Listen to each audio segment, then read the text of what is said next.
and welcome to segment 2 of Fantasy Football Fanatics. This is the best part of our show here where we go over the beatdowns, breakouts, the doghouse, the dog pounds, whatever you want to call it. This is good stuff right here. Absolutely, yeah, I'm ready to go. I got some people teed up. Okay, so who do you have in your doghouse here for this week? Well, yeah, it's more like a dog kennel this week. It's so crowded, and that's because I'm putting 3 guys in there. Yeah, you heard it. It's a 3-for-1 this week. Ooh. You're getting all 3 Denver running backs in there, Maroney, Moreno, Buckhalter, Manimo, and Jack. They're not going to play well against a really tough Baltimore defense, so just go ahead, keep them out of your lineup. They're not going to get any love from that really tough Baltimore D, so keep them on the bench. As far as my dog this week, I'm going with Chad Ochocinco after the weekend. Terrell Owens had last week. Carson Palmer proved he can get the ball down the field. People are going to be paying more attention to T.O., and I think it's time for Chad Ochocinco to step up, and I think this is the week that he finally does it. So he's my dog this week. Who are you going to put the hammer on this week? Oh, for the beatdown, you got to be kidding me. The offensive line of Chicago really giving up 10 sacks there. I mean, you're just beating down your own quarterback. You guys deserve a beatdown. Come on. It's brutal. You took the Jets from 6 sacks to 16 in the season. I mean, you got to be kidding me. Please protect your quarterback. You got to win some games there. As far as my breakout, last week I predicted MJD getting in the end zone there, and he did. He actually got 2. This year, I'm going to go with another Jacksonville Jaguar. I'm going to go with Mike Sims-Walker. Yes, you heard it right. Back to back, Mike Sims-Walker. Here we go. In week 2, he had over 100 yards and a touchdown, but that's all he's done all season. He hasn't been in the end zone since. So this week, I predict 110 yards for him and a touchdown for Mike Sims-Walker. Nice. All right. Well, you heard it here, and this guy's been on it this year, so listen out there, folks. Pay attention. What we're going to talk about now, we talked about some trade strategies last week. We're going to talk about some nice waiver wire pickups that may be available in your league. Ryan Terrain, the running back, probably the top waiver wire pick right now. Looked pretty good last weekend. Clint Portis not looking like he may play this upcoming weekend. So you want to keep an eye on Terrain. If he's out there and you can grab him, go ahead and grab him. He's worth stashing on your bench. And then also Buffalo running back Fred Jackson with the big news. Yeah, with Lynch getting traded away. So that just means more carry time there for Lynch and C.J. Spiller. Jackson looked pretty solid at the end of last year. So if he can pick that back up, definitely he's a good player to have on your roster. We actually have a couple people from Buffalo here on our waiver wire list this week. Along with Fred Jackson, we have Ryan Fitzpatrick. Buffalo is just a horrible team. I mean, it's just the truth. But they're going to have to play from behind a lot, which means they're going to be throwing the ball, very often. Ryan Fitzpatrick has had 2 touchdowns 2 weeks in a row. That means it's going to open up some running room there for Fred Jackson and then C.J. Spiller. And then, of course, those touchdowns that Fitzpatrick is throwing to are going to this guy, Steve Johnson. So, 3rd-year player out of Kentucky. Never even heard of him until this year. Yeah, and the guy has good size. He's got good ball skills. He's 6'2", a little over 200 pounds.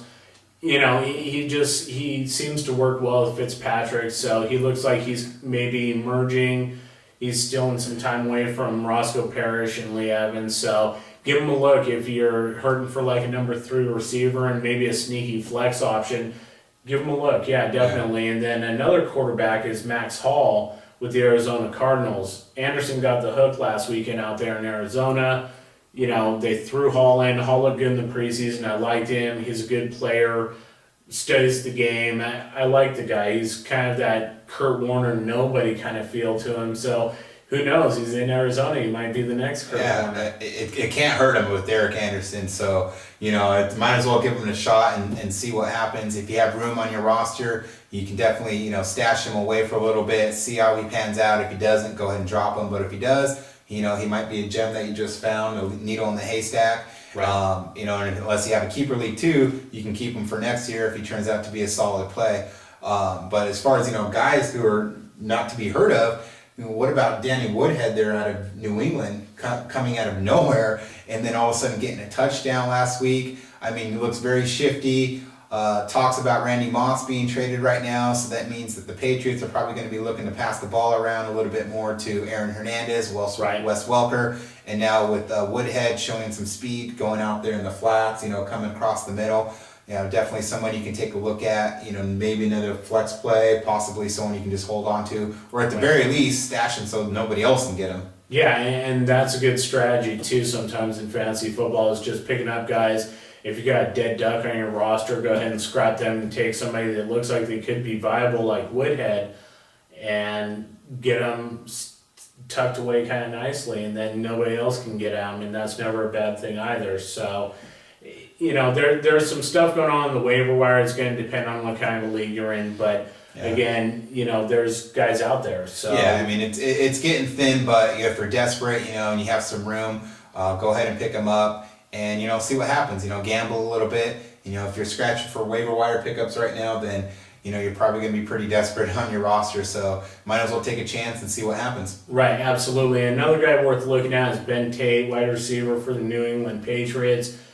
Special team star, looks good on the field, playing in the offense. Yeah. If Moss winds up going, that guy could be fantasy gold, so he's definitely worth a look.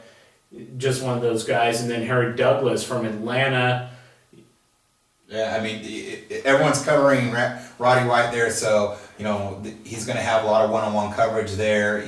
Some opportunities to get the ball. So definitely, you can take a look at him. Put him on your roster. Possibly another flex guy who could jump up to good number 2, depending on how everything works out. Yeah, and Jenkins is getting ready to return. He's going to be going back to the outside. Douglas will be moving back to the slot, which is his natural position, and he has played well there traditionally. So he's definitely worth a look if you've got a guy that really is just kind of an anchor on your team. Go ahead and cut him loose and maybe see about picking up one of these guys. So, and then on the buys this week, we got the Finns on the buy, the Pats on the buy, the Steelers on the buy, and the Seahawks are on the buy this week. So take a look at your roster, get those guys out there, get someone else in. All right, there you go. So those are the waiver wires to take a look at. Let's go ahead and get this wrapped up. Time for the 2-minute drill. You ready for this, Kane? Oh, yeah. All right, here we go. 2-minute drill. This is our version of starter sit, where I go over every game of the week, pick out a player, and Kane's going to tell you whether or not to start or sit. So let's go ahead and get this going. Jacksonville versus Buffalo. We just talked about him, Ryan Fitzpatrick.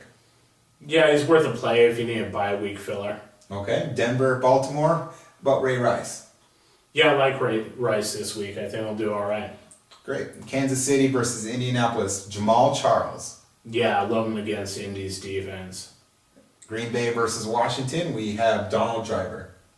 Yeah, I think he's going to get some more looks this week. Okay. And then St. Louis versus Detroit. How about Mark Clayton? Yeah, I like Clayton this week against that Detroit defense. Whew. And Chicago versus Carolina. D'Angelo Williams struggled a little bit. Yeah, I think he'll do pretty well. Okay. And then Tampa Bay versus Cincinnati. What do you think about Josh Freeman? Cincinnati's got a tough D. Look for other guys. If he's your best option, go with him, but otherwise, bench him. Okay. We have Atlanta versus Cleveland. Matt Ryan. Yeah, I like Matt Ryan this week against Cleveland. The New York Giants versus Houston. How about Steve Smith? Yeah, against Houston. I mean, you gotta play him. Okay. We have New Orleans versus Arizona. Larry Fitz. Yeah, he's a superstar. You gotta play the guy. You never know. Okay. Ride those horses, right? Yeah. Tennessee versus Dallas. Tony Romo. Tough week. He's probably your number 1 quarterback. You probably have to go with him. But if you have another viable option, go with someone else. Okay. San Diego versus Oakland. Tight end Zach Miller. Yeah, I think he might do all right this week. All right. Then we have Philly versus San Francisco. How about Kevin Cobb? Yeah, I don't know against that tough San Francisco D. You might want to go with whoever you've been playing besides Cobb so far. And then we have our Monday night game, Minnesota Vikings against the New York Jets. The man returning from 4 games, Antonio Holmes.